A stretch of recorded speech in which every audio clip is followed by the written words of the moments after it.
Hello, today we will discuss GMAIN January 9 shift to physics paper. Let us go to the first question. The question is asked from semiconductor physics, second year topic. The 9-volt battery is connected with a 5 ohm resistance and also a bridge network using 2 diodes. Let us mark the directions of current there. The current is flowing along this line. The current on reaching here will not flow through this diode branch because that diode is reverse biased. Okay, that is why that current takes this path. On reaching this junction, the current will not go through the diode branch because that diode is also reverse biased. Okay, now the current takes this path, reaches here this junction, then it takes this 10 ohm resistance, and after all it goes back to the battery. Then the circuit is completed. So the current does not flow through the branches involving diodes because each of these 2 diodes are reverse biased. Okay, students, how do you know that diode is reverse biased? The arrow mark of the diode symbol is opposite to the current flow, then that diode is reverse biased. Okay. Now, the equivalent resistance of the combination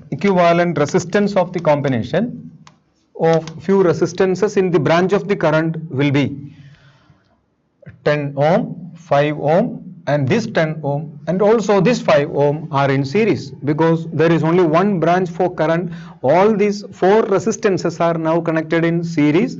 You neglect 20 ohm and 5 ohm because that 2 resistances are in the branches of diodes. Therefore, equivalent resistance will be this 5 ohm plus this 10 ohm plus 5 ohm plus 10 ohm, and that is equal to 30 ohm. So equivalent resistance is 30 ohm. Then the current I is equal to 9 divided by 30, that is equal to 3 divided by 10, that is 0.3 ampere. So answer is C. Students, hope that you follow it. Move to the next one, second one. Second one is asked from first year topic. It is asked from chapter waves.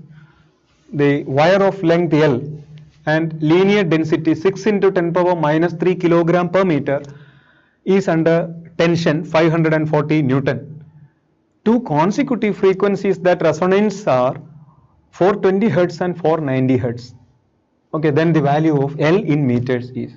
Students, you should know for these consecutive harmonics, the fundamental frequency will be the difference of that consecutive harmonics. Okay, so in many situations, fundamental frequency in a stretched string or even in an open pipe, fundamental frequency is the difference in 2 neighboring harmonics. So the fundamental frequency will be nu1 is equal to 490 minus 420, that is equal to 70 Hertz. The formula for fundamental frequency is 1 by 2L root of T by mu. 1 by 2L root of T by mu. T is 540, mu is 6 into 10 power minus 3. Okay, this on cancelling you get 90. Okay, that is 70 is equal to 1 by 2L times root of 90 into 10 power 3, that means 90,000. Okay, that means 70 equals 1 by 2L times 300. Therefore, L is equal to 300 divided by 140 is the answer. That is 13 divided by 14. 13 by 14, the answer will be 2.1 meter. Then answer is apple. Hope that the concept is clear. Once again, I will tell the formula for frequency. Fundamental frequency is equal to 1 by 2L square root of T by mu. where T is the tension and mu is the linear density. Now let us move to the next one. Question 3. Electron of mass m and magnitude of charge E accelerated by uniform electric field E, rate of change of de Broglie wavelength of electron. So we need rate of change of de Broglie wavelength. Before that, we should write what is the formula for de Broglie wavelength. De Broglie wavelength lambda is equal to h divided by mv. But here at time t, the electron reaches some distance where the electron has some velocity because it has started from rest and is acted upon by constant electrostatic force. As the force is a constant, you can find the velocity at the instant t seconds by using the kinematic equations v equal to u plus at, where u is 0, so v is equal to at. That is lambda is equal to h by m times at, where a is electrostatic acceleration. Several times we have done it. Electrostatic acceleration is E by m. Acceleration into time is velocity. So this will be your formula. H by mv. The formula will look like this, but we are asked to get the rate at which lambda changes. So take the first derivative. D lambda by dt is equal to h divided by E is a constant. Now take the derivative of 1 by t. What is d by dt of 1 by t, which is minus 1 by t square? That is minus 1 by t square is the answer. So minus h by t square, where E should be the magnitude of the electronic charge. Then answer D. The question is asked from second year topic, dual nature of radiation and matter. The next question, fourth one, LC circuit, inductance 40 millihenry, capacitance 100 microfarad, voltage 10 sin 314t is applied to the circuit. The current in the circuit is given as, the problem is asked from second year topic, alternating current. Okay, AC voltage is given 10 sin 314t. It indicates that voltage V is equal to V0 sin omega t. So on comparison, you get omega is equal to 314 and V0 is equal to 10, all that. From this fact, how will you get the equation for current? For getting the equation for the peak current, I0 is equal to V0 divided by Z. Z is the impedance. Here, the circuit only contains L and C. Therefore, Z is equal to XC minus XL. Net reactance will be the impedance because there is no resistance mentioned in the problem. Then Z is equal to XC minus XL.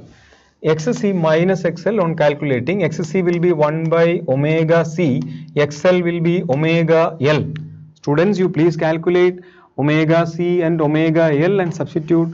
You get Z nearly as 20 ohm. On calculation, you get Z as nearly 20 ohm. Okay, we do not spare time for that. You please carry out that calculation. Then I0 is equal to V0 divided by Z, that is 0.5 nearly. So the value of I0 is very close to 0.5. 0.5, you have two options. Then you have to go for sine function or cos function, because in each of these option omega is 314. So either A or D, which one do you prefer? What is the correct answer?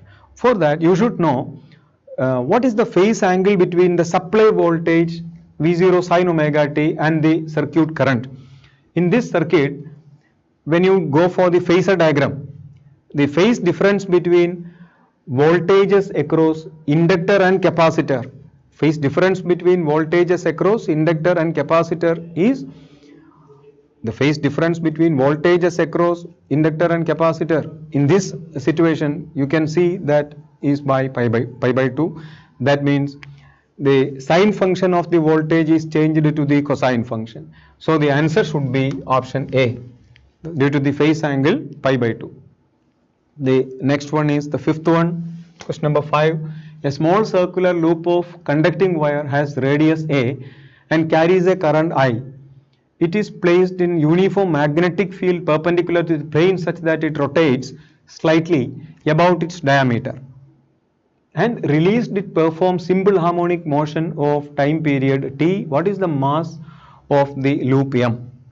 We know whenever a current loop which is acting as a magnetic dipole is placed in external uniform magnetic field in stable equilibrium and disturbed slightly, okay, through a small angle and released, it would execute simple harmonic motion. That we have learned, the equation we have derived in chapter moving charges and magnetism, the magnetic effect.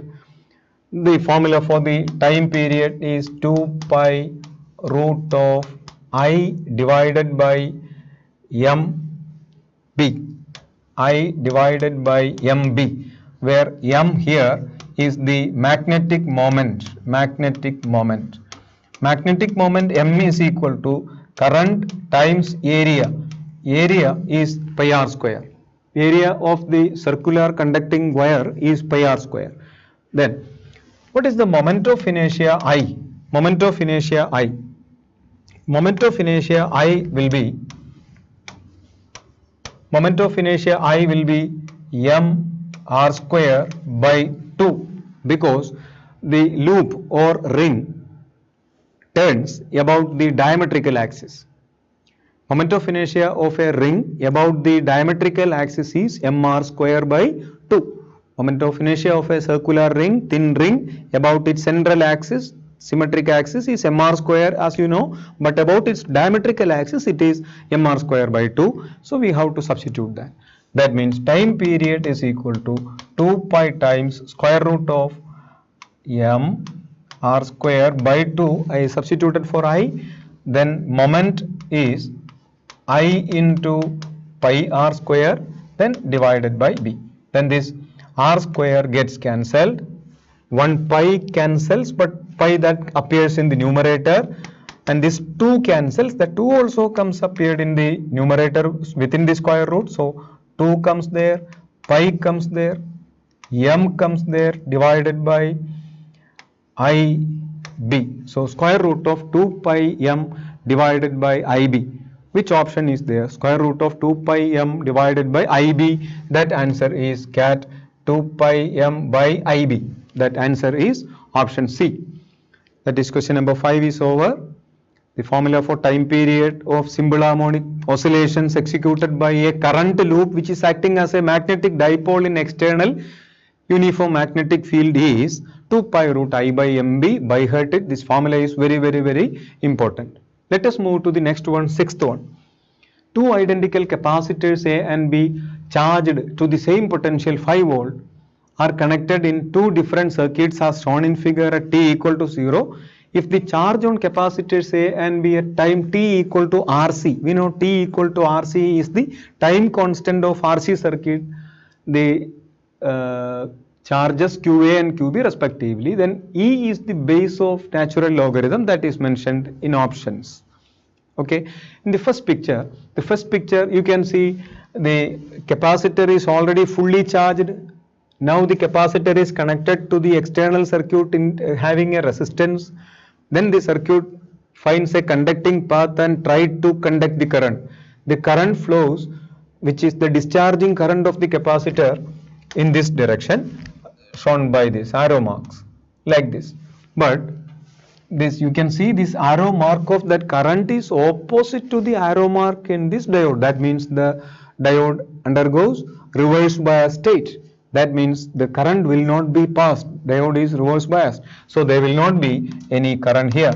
So the capacitor will not discharge. That means at later stages also the capacitor will carry the same amount of charge which it possessed. That Q is the charge, Q is equal to CV. So the charge on the first capacitor will be CV. Charge on first capacitor will be CV. Charge on first capacitor CV. There are two possibilities. Two possibilities are there. What about the next case? Then the answer is very clear. Answer will be C, option C, because the next case also QB equal to CV, but the next case the capacitor will discharge because the diode is forward biased. students, you see how the diode is forward biased. This is the direction of the discharging current. Discharging current on reaching here finds the arrow mark, along the arrow mark of the diode, so the circuit is completed. Then the current will flow through that. Capacitor is conducting now, capacitor is discharging. Okay, then what is the formula for charge Q? Q is equal to Q0 into e raised to minus t by tau is the formula for charge on the plates of the capacitor at the time when it discharges. During discharging, that is the transient solution of the RC circuit, we have learned charge at any instant on the plate is equal to, during discharging, the decay is an exponential decay of charges, Q0 e raised to minus t by tau, where tau is the time constant, that is equal to RC. Here it is given that t is equal to RC. You put t equal to RC, then Q is equal to Q0 e raised to minus RC divided by RC, that is Q0 divided by E. But Q0 is CV, then CV divided by E. That is why, students, the answer is third option C. Okay, now let us move to the next one, question number 7. A uniformly thick wheel with moment of inertia I and radius r is free to rotate about its center of mass. A massless string is wrapped over its ring and two blocks of masses m1 and m2, where m1 is greater than m2, are attached to two ends of that spring. The system is released from rest. What is the angular speed of the wheel when the mass m1 descends by a distance h? Okay, say the mass m1 has moved through a distance h, then mass m2 has moved up through the same distance h, because the wire is inextensible. When mass m, as it is greater, m1 is greater, so m1 comes down through distance h, then m2 will move up through the same distance h. Also, students, you should know, at an instant when m1 has displaced through distance h, the speed is v downward. At the same instant where m2 is displaced through height h upward, the speed will be v. Instantaneous speeds will be same because the string is inextensible. Connected bodies with string inextensible, and the string is taut also. Okay, now what is the concept used here? The question is asked from first year topic, rotational dynamic, also work power energy, the concepts are used. Let us use the energy conservation principles here. Here, a similar type of problems is the best method. You first of all find what is the lost potential energy of the system. The total loss in potential energy of the system is equal to total gain in kinetic energy of the system. Let me write that. Total loss in potential energy. Loss in potential energy is equal to gain in kinetic energy. What is the loss in potential energy? M1 has lost its potential energy, but M2 has gained its potential energy, where M1 falls through height h, M2 rises through height h. Then what is the net gain in potential energy? As M1 is greater than M2, potential energy is net change in potential energy. What is the net loss in potential energy? That is M1 minus M2 into GH. Okay, as M1 is greater, M1 GH will be greater than M2 GH. Then the net loss in potential energy is M1 minus M2 times GH. That is equal to gain in kinetic energy. Okay, kinetic energy of M1 is half M1 V1 square. But M1 and M2 both possesses same speed. You can also write half M1 plus M2 into V square. So half M1 plus M2 into V square will be the total translational kinetic energy of the system of two masses, but not yet over, plus the top part, the pulley part. The pulley part is of moment of inertia I and is of radius r. It is a thick wheel. The wheel has got a rotational inertia, so it possesses a rotational kinetic energy. The wheel does not undergo translation, but the wheel purely undergoes rotation. So you should write the rotational kinetic energy gained by the wheel also. Students usually forget that. That is very important. That is half I omega square. But in options, what is asked? Angular speed of wheel m1 descends through distance h is. What is the angular speed? But in options, every options, the speed v is not mentioned. That we know. Without slipping, when the wheel is rotating, v is equal to r omega can be used. V is the velocity at the peripheral point of the wheel, which is equal to the velocity of each of these masses. Speed of each of masses is equal to speed with which the peripheral point of the wheel turns. That is V equal to R omega. That means V square can be written as R square omega square. Okay, so the formula becomes M1 minus M2 GH is equal to half M1 plus M2 into V is equal to R omega, that means R square omega square plus I omega square. I have taken half as a common factor. Okay, from this, how do you identify the answer? Here you asked omega, so omega has a square here, so every answer options have square root. Okay, no use of that. Then this 2 comes here, 2m1 minus m2gh should be there in the numerator. 2m1 minus m2gh only happens there in the first option, no need of going further. Okay, this type of problem, students, you have to be very careful. No need to get into the answer and underline the answer and you never get the full extra marks. Okay, you try to come down to the answer as early as possible during each of these steps. Okay, anyway, I have shown all the steps for getting into the answer. The concept used is mechanical energy conservation. Okay, we have used the concepts from 2 chapters. Okay, next one is the 8th one. There is a small source of light at some depth below the surface of earth. Water refractive index is 4/3, that is given in a tank of large cross section, neglecting any reflection from the bottom and absorption by water. The percentage of light that emerges out of the surface is. Here a point source of lamp is kept underwater at some depth. You know, point source of lamp sends light in all directions. The energy spreads 3-dimensionally. Okay, the wave fronts of the light is spherical. Okay, but it is asked to find out the percentage of light that comes out of the surface. Okay, it's very important, and the question is asked from second year based on geometrical optics. Okay, let us try to explain it. And here is the circular patch of light seen at the surface by the point source of light at some depth. Let me draw the point source of light at some depth like this. Now the light rays are like this.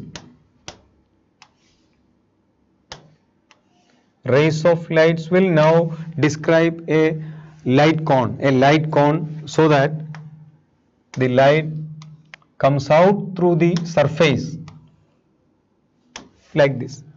Light will move out through every other places, but the maximum area of that circular patch is governed when this angle is the critical angle. Why it is so? Let me explain. This is the normal at the point of incidence. If this is the arrow mark of light ray, now the light ray from the point source O, light source, here is the light source. Point source of light is here. The light is going from denser to rarer medium. If the angle of incidence is equal to the critical angle of the pair of media, the light ray will graze the boundary. Here the light ray grazes the boundary.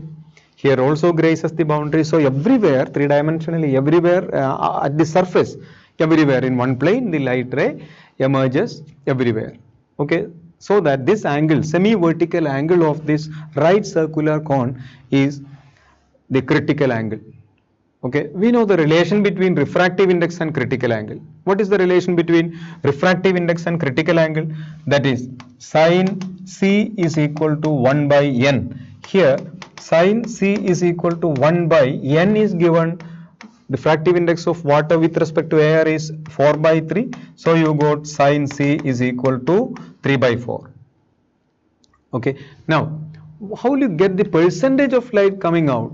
We know the point source will spread the light in all directions. That means it produces a spherical wavefront.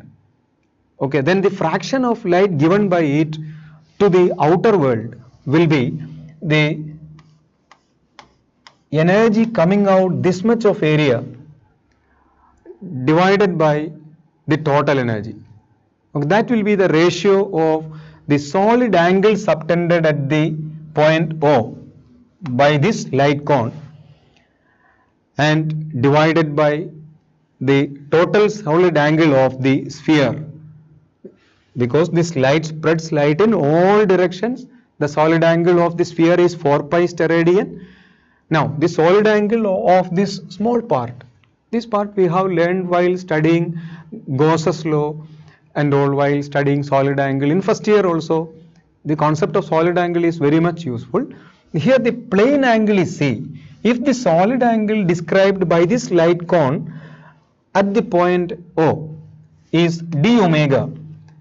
Okay, you have learned the formula for that.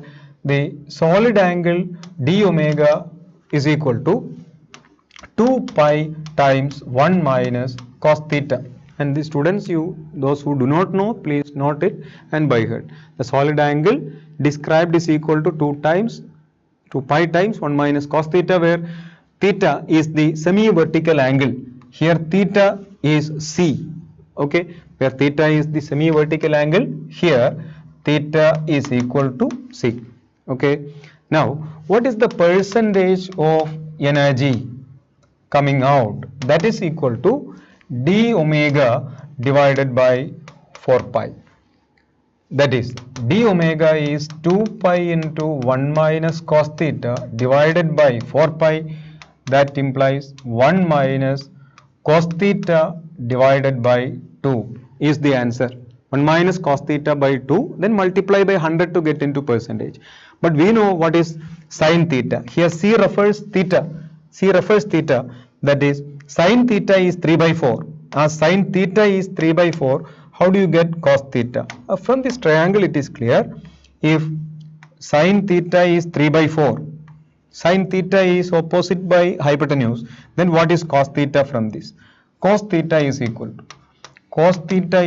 to, this one will be root of 16 minus 9, that is root 7.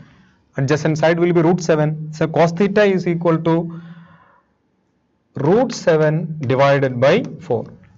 3 opposite by hypotenuse is sine, then adjacent by hypotenuse is the cosine function. So cos theta equal to root 7 divided by 4. Now you compute this. That implies 1 minus cos theta is what? Root 7 by 4 divided by 2. So 1 by 2 times 1 minus root 7 by 4. You multiply by 100 to get the answer in percentage, and you get the answer 17%. Student, please calculate this. Do not skip the calculation part. Answer is cat 17%. Okay, the question is very important and also is very much useful because it deals about the solid angle as well as the plane angle connection. Okay, we move to the next one, question number 9. A spring mass system. The similar one was asked previously this year itself. Spring mass system, mass m, spring constant k, natural length L, rests in equilibrium on a horizontal disk. The free end of the disk is fixed at center of the disk. If the disk together with the spring mass system rotates about its axis with an angular velocity omega k much greater than m omega square, it is given. The relative change in the length of the spring is best given by the option. Okay, let the spring be in its natural length. Natural length of the spring be L. Now on this disk, the spring is rotating with a mass m at its end. When it rotates, what happens? When it rotates, it has some extension x. Okay, now the weight of the mass will be balanced by the normal contact force because it rotates on a frictionless horizontal disk. The forces acting horizontally are the centrifugal force. Students, it is centrifugal force. What is the centrifugal force? It is m omega square times the radius. What is the radius? Radius is L plus x. And the inward force which balances the outward centrifugal pull is the spring force. Spring force Fs is equal to K is the stiffness constant times the extension x. That means in equilibrium you can write Kx is equal to m omega square into L plus x. That is m omega square L plus m omega square x. I open the bracket. Now we need the relative change in length of the spring. So we need x anyway. So for getting x, you take x terms together. That means K minus m omega square x is equal to m omega square L. And we need relative change in length of the spring. That means x by L. That is x by L is equal to m omega square divided by k minus m omega square, and this should be the answer. But one more condition is mentioned, that k is much greater than m omega square. Then m omega square can be neglected. When m omega square is neglected, you get m omega square by k. So the answer is cat. So option C is the right answer, students. Hope that you followed it.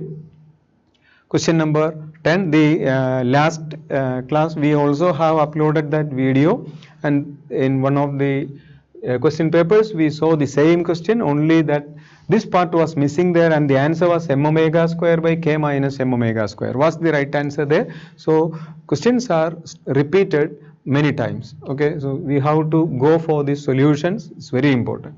Next one, 10. A small spherical droplet of density d floating exactly half immersed in liquid of density rho, surface tension T. Let us draw the required diagram. Here is that half immersed in liquid, the density of the droplet is d. Density of the droplet is d, and density of the liquid is rho. Surface tension is T. Radius of the droplet is r. R is the radius of the droplet. The surface tension applies an upward force on the droplet. Okay, only half is submerged. Only half is submerged. Okay, then the forces acting downward are only the weight of the droplet.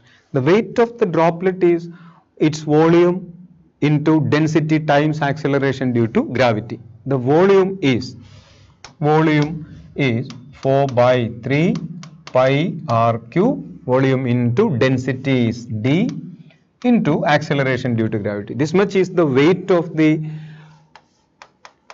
drop acting downward. Okay, that is balanced by two upward forces. One is due to the surface tension. The other is due to the buoyant force or upthrust, because half portion has displaced some fluid.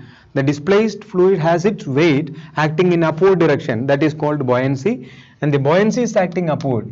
Equation for buoyancy or upthrust is volume of the liquid displaced into density of liquid. Volume of the liquid displaced is only half the volume of the sphere. Half the volume of the sphere is 2 by 3 pi r cube. Never write 4 by 3 pi r cube, because half the volume only displaced by the liquid. Into, don't forget to write the density of liquid there, that is rho not d. First you wrote d there, density of solid. Second term you wrote the density of the liquid times g. So volume into density into acceleration due to gravity plus force of surface tension acting in the upward direction. Force of surface tension is equal to what? Force per unit length is surface tension. So force equal to length into surface tension. Length is the wet perimeter. The wet perimeter is 2 pi r into surface tension is T. So 2 pi r T. Okay. and going for the options, seeing there r cube, r, you cancel 1r and r square only appears in two terms, pi cancels in all terms, so pi won't come in options. Then you need not go for next step, you can only guess the answer that r is equal to which should be r square terms you club together, one carries 4 by 3, other carries 2 by 3, then 4 by 3 minus 2 by 3 will be 2 by 3 will be there, okay, where 2 row should be there, 2 row here, d should be there, right? That means 2t minus rho into g, which comes in option D, then answer is D. Need not go for few more steps. Okay, the answer is dog. Next one is question 11. A planet A has mass m, radius r. B has mass half radius of planet A, half the mass and half the radius. So mass and radius both halved. Escape velocities from planets of A and B are VA and VB. Then VA by VB equal to n by 4 the value of n is. It's a very simple one. Okay, the model is a different one because the value of n is asked there. Okay, anyway, simple. Let us try. The chapter is first year gravitation. See, gravitation chapter is very important. Many questions are asked in last year. Then formula for escape velocity we know. Velocity of escape is equal to root of 2gm divided by r. Their velocity proportional to square root of m by r. Square root of m by r. What about the mass? Mass half, radius also half. Mass half, radius half means velocity of A is equal to velocity of B.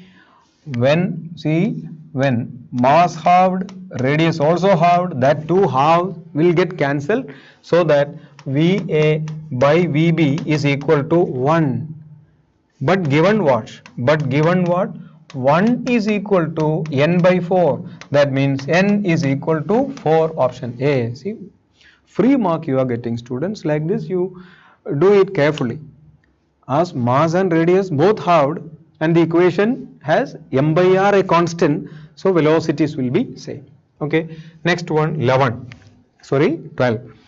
A rod of length L has non-uniform linear density, and the linear density is not a constant, it is given a plus b into x by L whole square, where a and b are constants and x lies between 0 and L.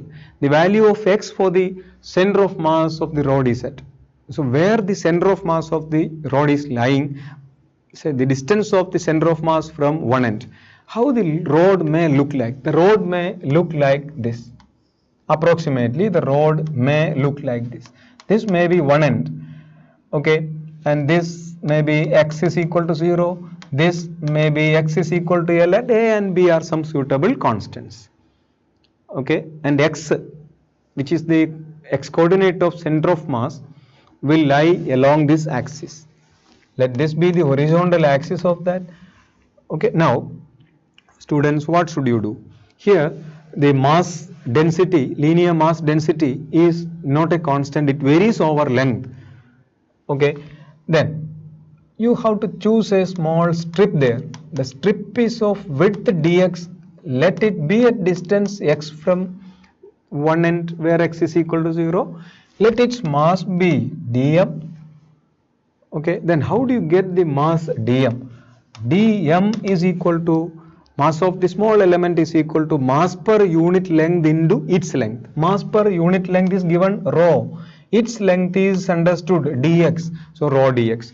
Then dm can also be written as rho is a plus b x by L whole square into dx will be dm. Okay, this much only you need to know. Now you should know also the equation for locating the center of mass. In distributed masses, every situations of distributed masses, we have an integral equation for locating center of mass.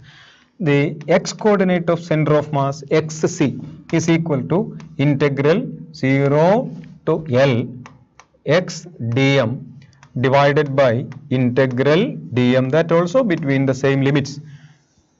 You just apply this. Let us try. Now xc is equal to integral 0 to L x dm, that is x multiplied by, what is dm?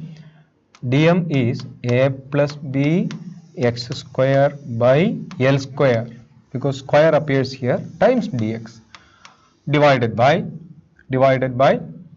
integral 0 to l dm. dm is only a plus b x square by l square dx. Okay, now carry out this integration by writing x into a is ax, on integrating you get a x square by 2 integral ax dx. The next term, x into x square is x cube. What is the integral x cube dx? X raised to 4 by 4. So the next term will carry b x raised to 4. See how x raised to 4? X square into x is x cube. Integral x cube dx is x raised to 4 by 4. But L square also there in the denominator. Okay. Divided by, the answer is yet to come, next step itself. A dx, integral a dx is ax plus b integral x square dx is x cube by 3, that is x cube by 3 L square. Okay. Now between the limits, when you supply the limits, let you supply the limits x equal to L, lower limit, no need of submitting lower limit, because that will not be appearing there, because that is 0. Upper limit is L, so you put x is equal to L there. If x is equal to L, this will be L square, this will be L raised to 4, this will be L, and this will be L cube. Okay, and this L raised to 4 and L square cancel. What happens there? You get a L square by 2 plus b by 4 times L square divided by, and that will be the answer, a L plus b, here L cube and L square comes, that becomes L, b L divided by 3. On taking the LCM, you should get the answer box. So 3 by 4 times 2a plus b divided by 3a plus b. Here this 3a plus b comes, 1l throughout, numerator and denominator cancel, only 1l comes in the numerator, and answer is box. Okay, then hope that the idea is clear. This is the method applied for any distributed masses where the linear mass density is given. If the linear mass density is a variable, it becomes a tough one, so that you may get an integral method to the answer. And this is the integral equation. If you have y coordinate, yc equal to integral 0 to whatever that dimension along y axis, integral y dm by integral dm. Okay. Next we move to the question 13. For the 4 sets of 3 measured physical quantities given below, which of the following options is correct? For this question, students, they got bonus because of the incorrect answer there. Anyway, the question was very simple, but is not easy to do because it needs some mathematical calculation, so it needs more time. That is why I prepared it and came. I wrote these values. Students, you can try like this. You A1, B1 and C1 and are 3 values that are mentioned in the first set. You add all that, A1 plus B1 plus C1. These values only I added here, and I got this one, 280.6324. Okay, but when you express that result in scientific method, care should be taken. There we have to use the method of addition by scientific method. What is the method used to express the result in scientific method? When you add or subtract, in all addition and subtraction, you have to go for the number of decimal places. The first case there are 2 decimal places, second case there are 4, third case there are only 1 decimal place. So the final answer should carry only 1 decimal place. Final answer should carry only 1 decimal place, so you should not retain this much. You should have only 280.6. Okay, why only 280.6? You have not rounded off there, because it is 324 is less than 500. Then you keep that 6 there, so 280.6. Similarly, the other one, when you add it like this, you got the second set has here 2 decimal places, here 3 decimal places, here only 1 decimal place. That also should carry 1 decimal place. Here 1 decimal place, it should be rounded off to 80.7. It is written there because the rest of these figures is 22, that is less than 50. That is why 280.7. Similarly, for the next one, A3 plus B3 plus C3 plus B3 plus C3, 1 decimal place, here 4 decimal places, here 3 decimal places. Answer should carry only 1 decimal place. Here also 280.6. Here, but 642 is greater than 500. That is why you added 1. So 280.6, no, 280.7. Right? The next one, last set. But here no decimal places. Students, careful, no decimal places. Here 3, here 1. So the answer should not carry any number of decimal places. Here 280.691. Then it should be 280.6. No, it should not carry decimal places. That 691 is greater than 500. That is why 1 is added here, 281.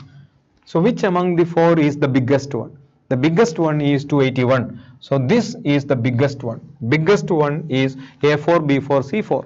The biggest one, A4, B4, C4, only appears here. Okay, now that may be the answer, expected answer, but the other parts is not matching. What about these two? These two are to be same. That is A2, B2, C2, A3, B3, C3 are to be same. That is not mentioned to be same. And the least one is 280.6, and that is A1, B1, C1. So it should be the answer, but here one problem came that less than. That should be equal. A2, B2, C2, A3, B3, C3 equal. The rest of factors were same. That is why the students got bonus mark. Okay. So some of the question papers, all these values are not yet given same. Values are different. Okay, anyway, I explained this answer based on these values. Anyway, students got bonus for this. Now 40. Two gases, argon, atomic radius 0.07 nanometer, atomic weight 40, atomic radius 0.1 nanometer of xenon, atomic weight of xenon is 140, have same number density and are the same temperature. Same number density and at same temperature, ratio of their respective mean free time. Okay, last paper also mean free time was discussed. We also have uploaded the same. Here the mean free time is given by RMS velocity times the mean free time is equal to 1 by root 2 pi n d square, where V into T, average velocity, sorry, RMS velocity into tau, mean free time is the mean free path. So mean free path is equal to velocity times time. Here mean free time tau proportional to 1 by V times d square, because n is given to be a constant. That means mean free time tau proportional to 1 by V. V proportional to 1 by square root of m. Everyone knows that velocity formula is root 3 RT by m. Here t is a constant given, so V proportional 1 by root m. That 1 by root m will come in the numerator as root m divided by d square. Now only substitution, that is the respective ratio. That is, first one is argon, second one is xenon. So tau argon by tau xenon, tau 1 by tau 2, this is taken as 1, this is taken as 2. Tau 1 by tau 2 equals root of m1 by m2. Argon has what mass? 40. R2, then sorry, xenon has what mass? 140 times. This is d square but inverse square. Inverse square. So you should write the square of diameter or radius, whatever. As it is the ratio, you need not write for diameters, you need to write only for radius. So what is the ratio? It's given that for xenon the radius is 0.1. So radius of the xenon is to be in the numerator and radius of argon is in the denominator. 0.07, both we have to look both in same units or not. Yes, both in same unit. Need not convert into radius into diameter rule, because the ratio will be a constant. Don't forget to put square here. Okay, and you get the answer on calculation 1.83. You check the calculation part, never leave the calculation part. Due to the lack of time, we leave it. Now the next one, 15. Two steel wires having same length are suspended from rigid support by same load. The ratio of their energy stored per unit volume, that means energy density. Energy density finds the ratio 1:4. Then what is the ratio of their diameters? Okay, the question is asked from first year topic, mechanical properties of solids, elasticity.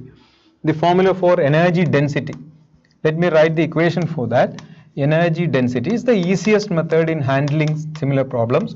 Energy density U is equal to, energy density U is equal to, many formula are there, half stress times strain, stress square by 2y, okay, stress square divided by 2y. Let me choose that formula here. Stress square by 2y, or U is equal to, stress means force by area, restoring force by area, that is F square by A square 2y. Here given that load same load means same force. Also given that same length, there is no length comes there, two steel wires, so same Young's modulus. Then the relation between energy density and area like this. Energy density proportional to 1 by square of area. That is energy density proportional to 1 by d raised to 4, because area, formula for area A is equal to pi r square or pi d square by 4. So area proportional to d square, and area square will be d raised to 4. So d proportional to 1 by u raised to 1 by 4. Okay, so ratio of diameter is as inverse ratio of 1/4 power of energy density. What is the ratio of energy density? 1:4. So what is the ratio? 1:4 raised to 1 by 4. 1 by 4 raised to 1 by 4. That is equal to 1 by root 2. So this will be that ratio 1 by root 2, but d1 by d2 is equal to root 2 by 1. Why? Inverse square, inverse. The ratio is inverse. Here 1 by comes, that is why 1:√2 will not be the answer, that will be root 2 by 1. See the students, the options, both options are there. So answer is A. Many students must have written answer D and got wrong mark. 1:√2, root 2:1. Never confuse, because this D proportional to 1 by u raised to 1 by 4. So inverse is there, never forget. Okay. Next one is 16. Energy required to ionize hydrogen like ion from its ground state is 9 Rydbergs. The expression is slightly different. I'll explain what mentioned by 9 Rydbergs. We may not have heard such usages. What is the wavelength of the radiation emitted when the electron in this ion jumps from second excited state to ground state? The question is from modern physics, second year topics, atoms. Okay. What do you mean by this? We have learned from NCERT text. You can refer NCERT text to know the equation for energy of an electron in the nth orbit when expressed in joule as z square r ch divided by n square, where r is the Rydberg constant, c speed of light, h Planck's constant, n principal quantum number, and z of course the atomic number of protons. Okay, here the energy required to ionize hydrogen atom from ground state. In ground state, n is equal to 1. Okay, it is not hydrogen but hydrogen like ion, hydrogen like atom, and this energy is given 9 Rydbergs. How to express energy in the units of a Rydberg unit? For that, as n is equal to 1, you can express this energy formula like this: E by Ch is equal to Ez square r as given first orbit or ground state. Ground state n is equal to 1, so E by Ch is equal to Z square r. And when to express energy in the units of Rydberg, for expressing energy in the units of Rydberg, it should be written in the ratio E by Ch. should be written as E by CH. Now E by CH must be 9 Rydbergs. Now is clear? E by CH is given as 9 Rydbergs, okay, because the dimension of E by CH should be that, okay, because R has the unit meter inverse. So this R cancels, so that Z square is equal to 9 and Z is equal to 3. That means we could identify that hydrogen like ion. What is that? Z is equal to 3. Z equal to 3 means what? Lithium. So we identified the atom is lithium. Now the formula for wavelength for transition from second excited to ground state. Second excited state and ground state. Let us draw the energy level diagram. Energy level diagram. In energy level diagram, this is the ground state n equal to 1. This is the first excited state for n equal to 2. This is the second excited state, means n is equal to 3. And it jumps from second excited state to ground state. Jumps from second excited state to ground state. Jumping from second excited to ground state, here 3 to 1. Then the formula, Rydberg formula or the Balmer's empirical formula, both looks like same. 1 by lambda is equal to Z square R into 1 by n final square minus 1 by n initial square in the emission spectrum. So it forms an emission spectrum. That implies 1 by lambda equals Z square is 9 into R. How much is R? R is the value 1. Nearly 1.1 into 10 power 7. I am writing 1.1 into 10 power 7 into here. This is 1, so 1 square. 1 by 1 square minus 1 by 3 square is 1 minus 1 by 9. 1 minus 1 by 9 is 8 by 9. So you got 8 by 9 here. And that 9 cancels. So 1.1 into 8, that is 8.8. So the final answer will be 8.8. 8.8 into 10 to the power 7. That will be 1 by lambda. 1 by lambda. So lambda is equal to 1 by 8.8 into 10 power 7. Okay. And careful calculation, you will get the answer 11.4 nanometer. So the answer 16 box. Next one 17. A particle of mass m projected with speed u from ground at an angle theta pi by 3, that means 60 degree, with the horizontal x-axis. When it reaches the maximum height, it collides completely inelastically. Completely inelastically means both the bodies will stick together and move together with another particle of same mass and velocity u I cap. The second body having same mass is moving at the time of collision with velocity u I cap, that is velocity is along x-axis. Horizontal distance covered by the combination before reaching the ground. Combination travels some distance and reaches ground. What is the horizontal distance? Horizontal range covered by the combination. Okay, the question is asked from first year topic projectiles. The questions from projectiles was very rare this year. Anyway, this problem is a nice one. Let us try. Here, this is the vertical axis and is the horizontal axis, x-axis. This is the x-axis. The object is projected from here. Object is projected from the point of projection like this at an angle 60 degree, and it follows a parabolic path and reaches at the top. When it reaches the top here, reaches the top there, what is its velocity? Its velocity will be u cos theta. U is the initial speed, it is given u. At the highest point, its velocity is u cos theta. U cos theta will be u by 2. That is the first body. Okay. At that time, the second body is there for heating. Okay. The second body. The second body is here. What is the velocity of the second body? Velocity of the second body is u. This is I cap. This also is I cap. So both these velocities are along same direction. One is u, other is u by 2.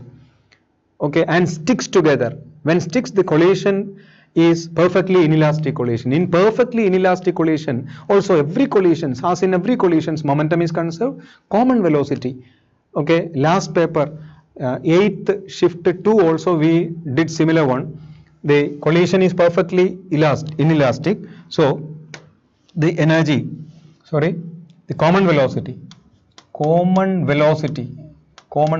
formula m1 u1 plus m2 u2 by m1 plus m2, and also m1 and m2 are same, then u1 plus u2 by 2. That means u plus u by 2 by 2, u plus u by 2 by 2. 1 plus 1 by 2 is 3 by 2, 3 by 2 by 2 is 3 by 4. So you got 3 by 4. U is the velocity of the combination. So the combination begins to move along the tangent parallel to x-axis with a speed 3 by 4 u. And this looks like this.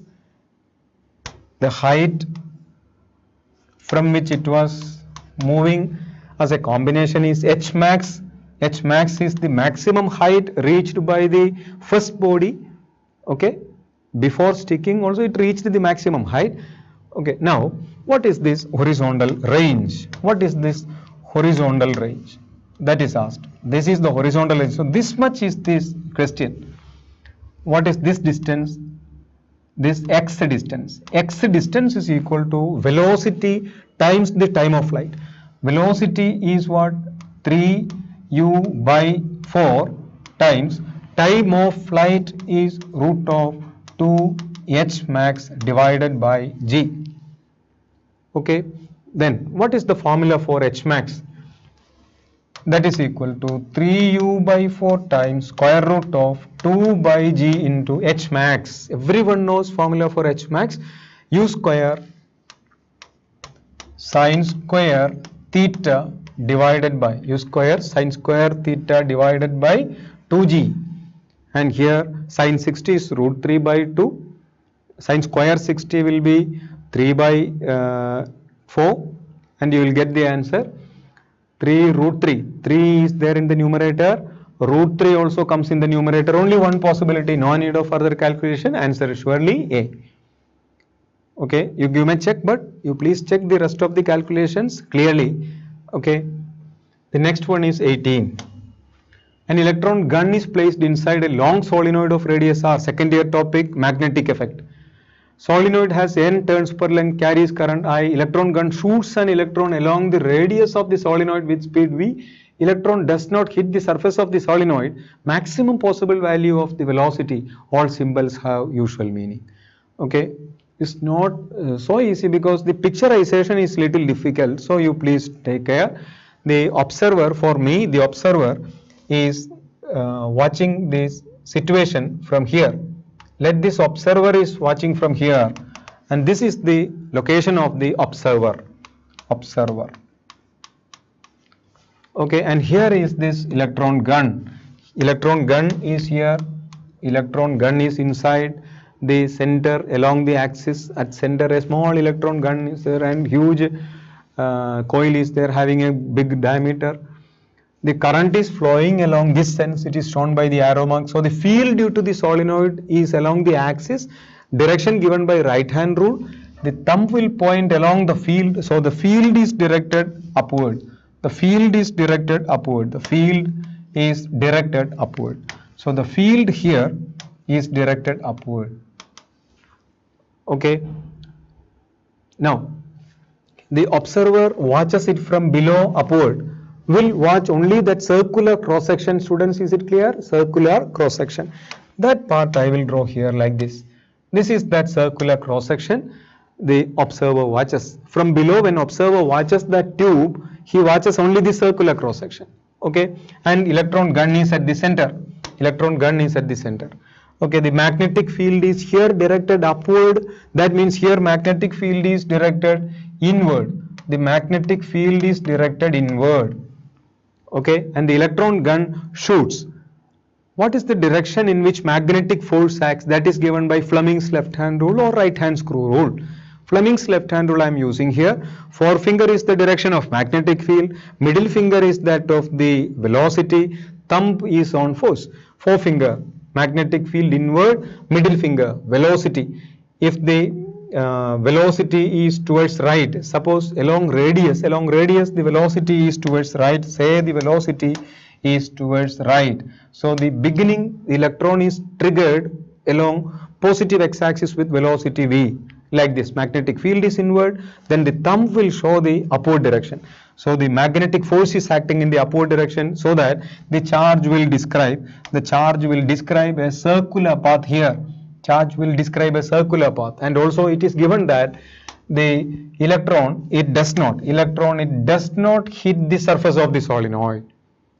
The magnetic field is inside everywhere into this, and within that magnetic field the electron is always acted upon by magnetic force whose magnitude is a constant. Magnetic force is a centripetal force, so it will exert every point. So it describes a perfect circle, so that it never touches the sides. It means it should also define a circular path within this.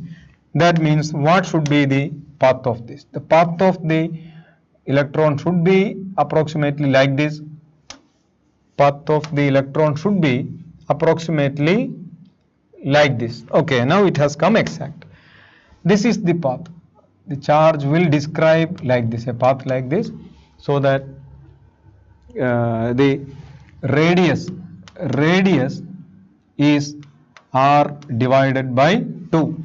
That means if capital letter R is the radius of the solenoid is of radius capital letter R, then this will be R by 2.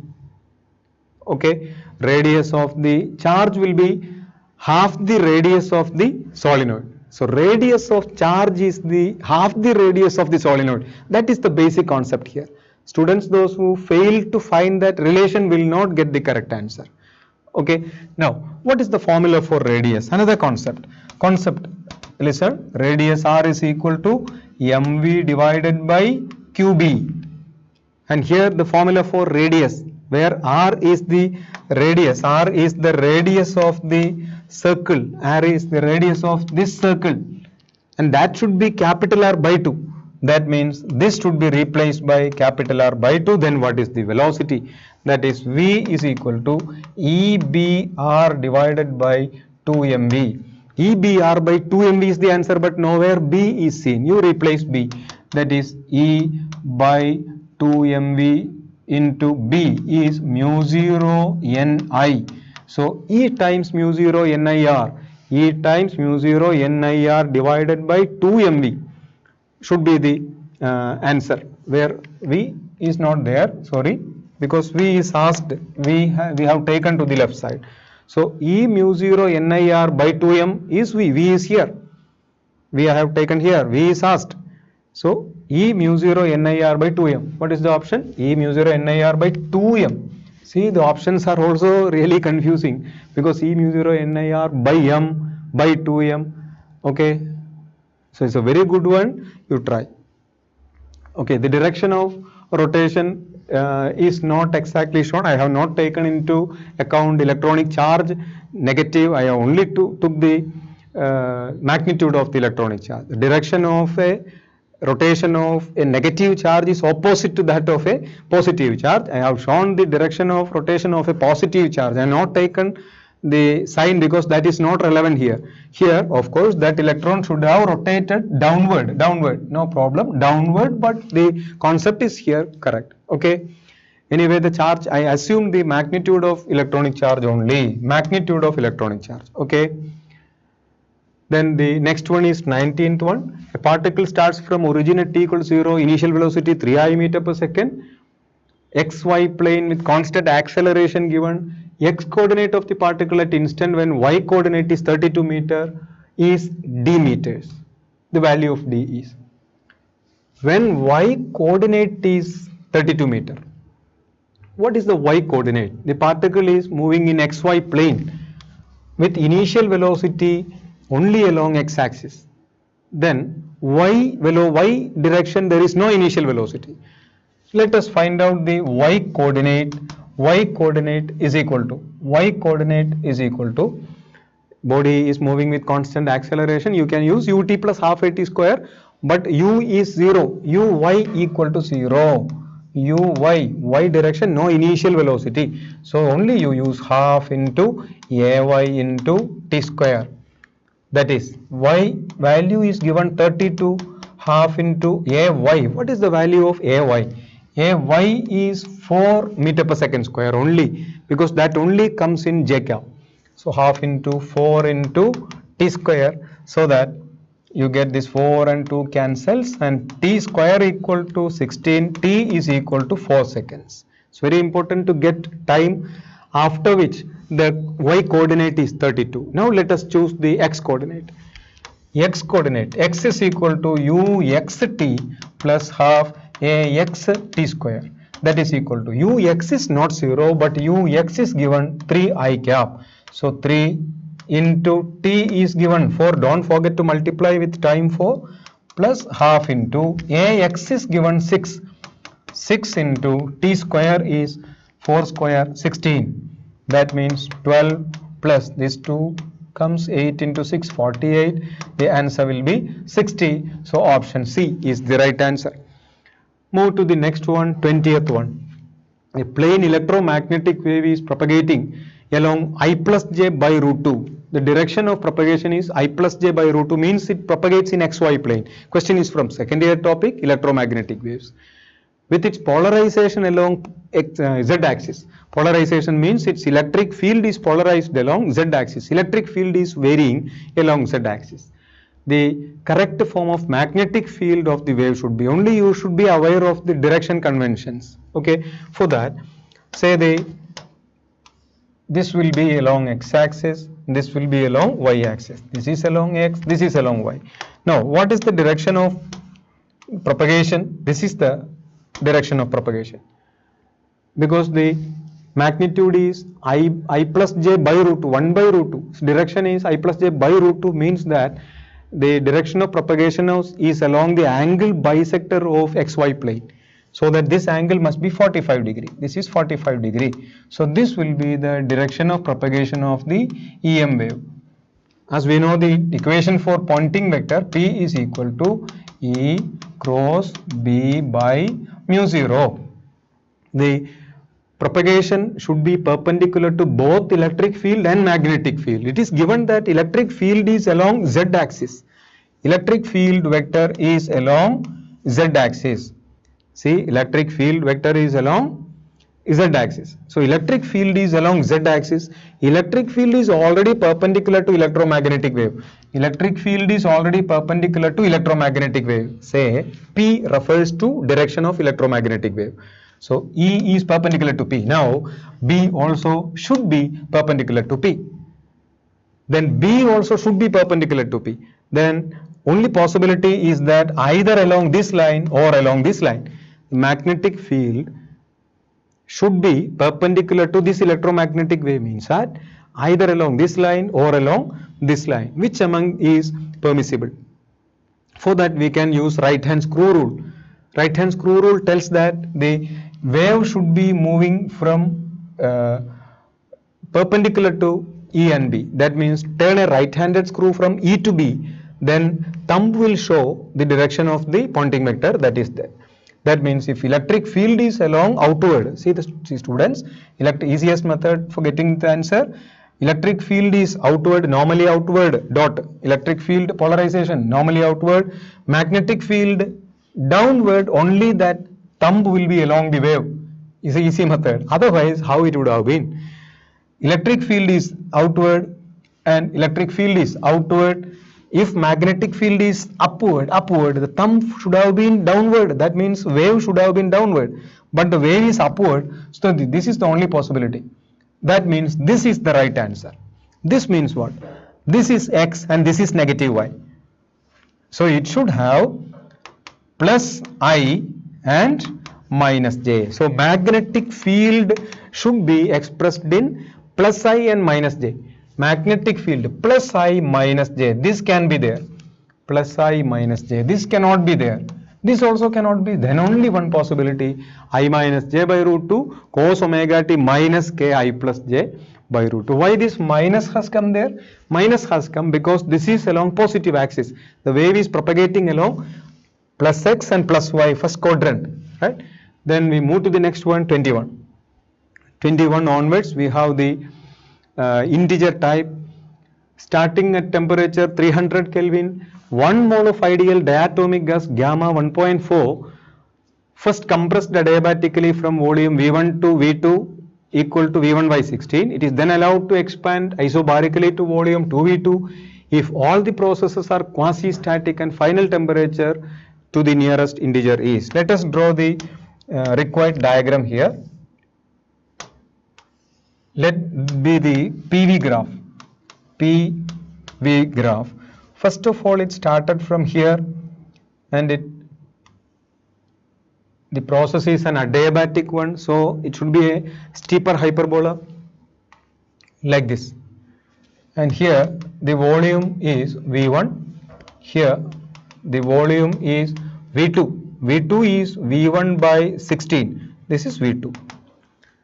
So the gas is compressed adiabatically from V1 to V1 by 16. Okay.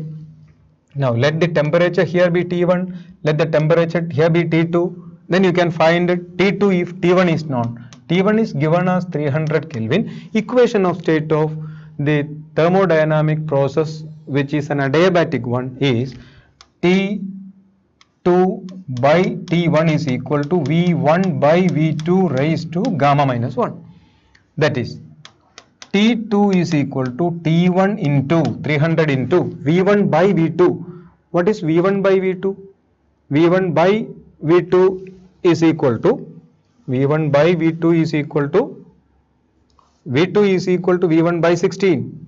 It's given that V2 is equal to V1 by 16. Then V1 by V2 is equal to what?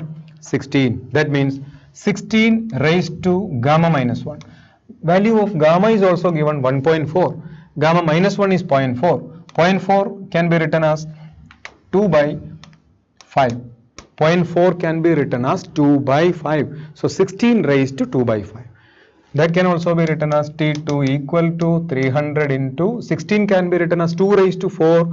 So 2 raised to 4 into 2 8. So 2 raised to 8 by 5 is T2. But that is not asked. Only half part is over. Now, then allowed to expand, last part, isobarically to volume 2V2. Isobarically, this is the pressure axis. So isobarically means pressure constant. To what volume? To what volume? 2V2. That means here V1 by 8. V2 is V1 by 16. So 2V2 is V1 by 8. So this much. Okay, and this process is isobaric one. In isobaric process, pressure is a constant. Their equation of state is V proportional to T. Here what was the volume? V1 by 16. Here what is the volume? V1 by 8. That means volume doubled. When volume doubled, temperature also doubled. Here what was the temperature? T2. So what is the temperature here? T3. Therefore T3 is equal to 2T2. That is 2 times 300 into 2 raised to 8 by 5. The approximate calculations will get into the answer 1819. You try the calculation part. We move to the next one, 22nd one. 22nd one is from electrostatic second year topic based on electric flux. Electric field 4x I cap minus y square plus 1 j cap Newton per coulomb passes through a box mentioned. The flux of the field through two surfaces are phi1 and phi2. Phi1 and phi2. Through two surfaces, A, B, C, D is the top surface and this is phi1 and this part is phi2. Phi1 and phi2. This is phi1 and this is phi2. Okay. What is the difference phi1 minus phi2 is asked. What is phi1? Here very clear phi1 is equal to 0. Why phi1 is equal to 0? Because the area vector is along z axis. Here area vector is along z axis. Area vector is along z axis. Area vector is along z axis. But electric field does not have any z component. Electric field does not have z component. Okay, that means there is no electric field along z axis. That means there is no flux. So phi1 is 0. So no need to find the difference. You need only find phi2. Then what is phi 2? Phi 2. Phi 2 area vector is along x-axis. For phi 2 area vector is along x-axis, but electric field has x component. So you multiply x component of electric field, that is 4x, multiply 4x, and the area vector, magnitude of area along x-axis. What is the area of this square? The side of the square is 2. It is mentioned in the coordinates. This side also 2. So what is the area? Area 4. So area equal to 4. That is why 16 times x is the answer. X is given. What is the value of x? The value of x is given.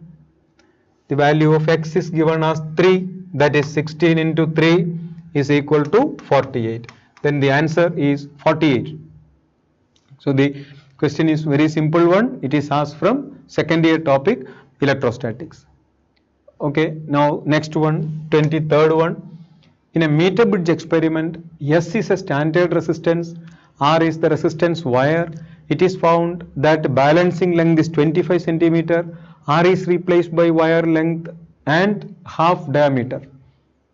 Half length and half diameter. Length and diameter both halved.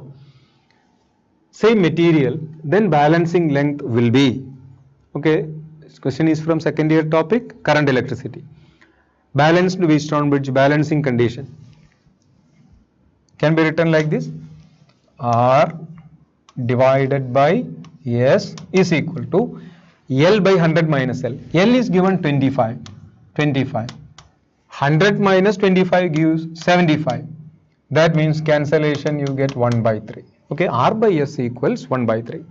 Next case what happens? We use another wire having half length and half diameter.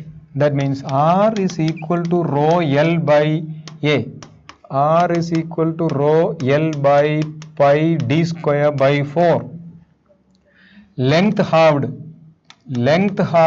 diameter also halved. When length halved, numerator 1 by 2, diameter halved, denominator 1 by 2 square, 1 by 4, 1 by 2 and 1 by 4 cancels, 1 by 2, that implies 2 times. That means resistance become 2 times. That means when a wire has half the length, half the diameter, resistance become 2 times. Very important. So next case, 2R by S equals, S has no change, it's not mentioned. 2R by S equal to L by 100 minus L.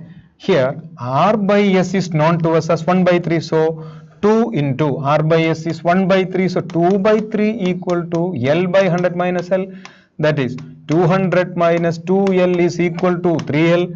That is 5L is equal to 200. L is equal to 40. Answer is 40. So L is equal to 40. Our answer is 40. Move to the next one, 24th one, the second last one.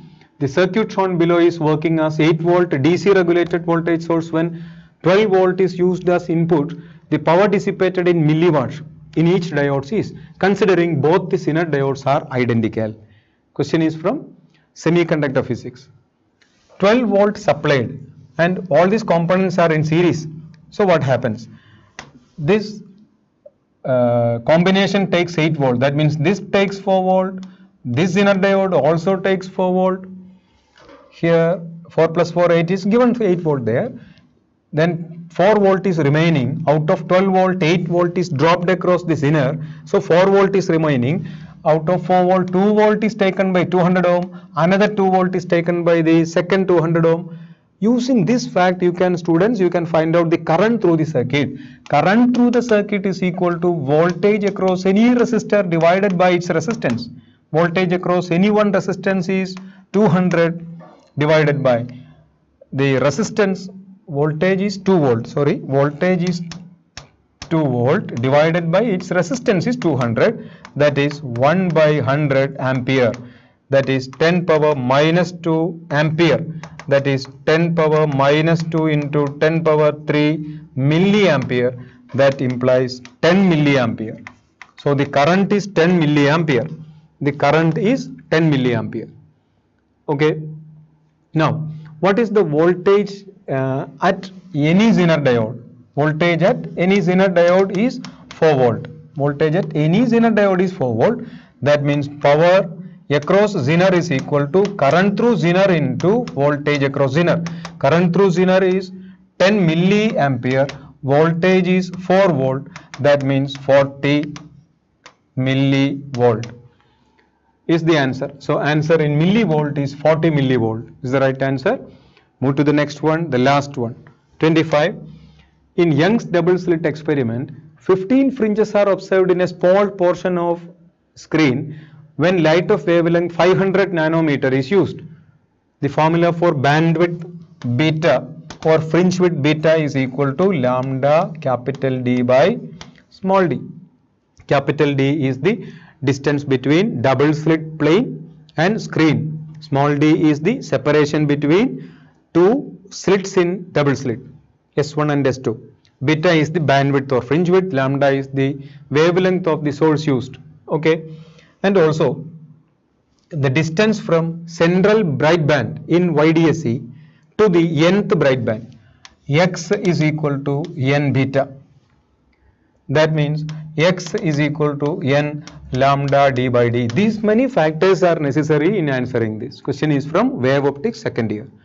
X equal to n lambda d by d. Okay, here it is given that for given portion observed on a small portion of screen, fringes are observed on a small portion of screen. That small portion means x. X is the small portion, some width on the screen, which is a constant. Capital D constant, small d constant, but what varies? Experiment was repeated varying the wavelength lambda. That is why the number of fringes observed within that small portion was varying.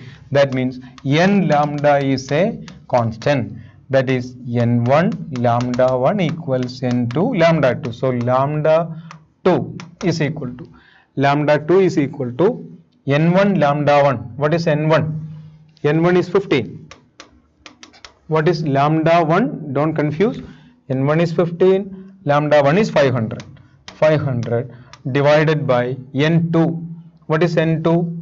10 fringes are observed, n2. So this will be 10 cancelled, 15 into 75, then 750 will be the right answer. With that, the GMains 2020 paper, January 9th, second shift is over, physics paper. Okay, I am Pradeep sir. Best of luck all of you. Study well. Thank you very much.